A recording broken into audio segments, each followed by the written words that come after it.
It's Wednesday, August 14th, and from WBHM News, I'm Richard Banks with today's headlines. Alabama leaders still have not secured funding for a second mega prison designed to help relieve overcrowding and improve conditions within the state's correctional system.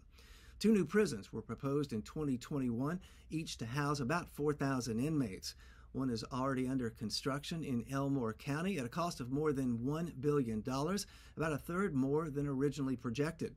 Some lawmakers at a hearing yesterday expressed frustration over the cost of the state's new prisons.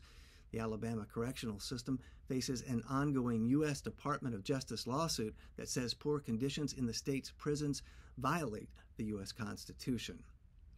Political turmoil continues in Tarrant. News outlets report arrest warrants have been issued for the city's mayor and 2 other city employees. One of the warrants charges Mayor Wayman Newton with obstructing a governmental operation. The same charge has been levied against another city employee, and a third person is accused of harassment. Tarrant is located just north of Birmingham. Newton calls the charges bogus and says he expects a judge to recall the warrants. Members of the City Council and Police Department have been in an ongoing dispute with Newton since shortly after he was elected in 2020. In February, Newton placed the police chief on administrative leave for the 3rd time in less than a year. The council has mostly supported the chief and fought Newton's efforts to oust him. And an expansion of Northeast Alabama's Chief Ladiga Trail continues. The nearly 7-mile extension of the trail will connect Anniston's Amtrak station to the Ladiga, then on to the Atlanta suburbs via Georgia's Silver Comet Trail.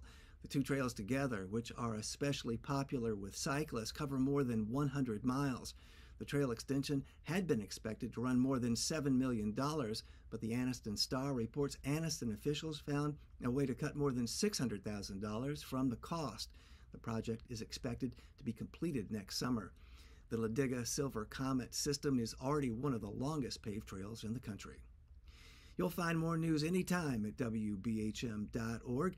You can also hear local newscasts during WBHM's broadcast of Morning Edition and the afternoon's All Things Considered. That's each weekday on 90.3 WBHM Birmingham.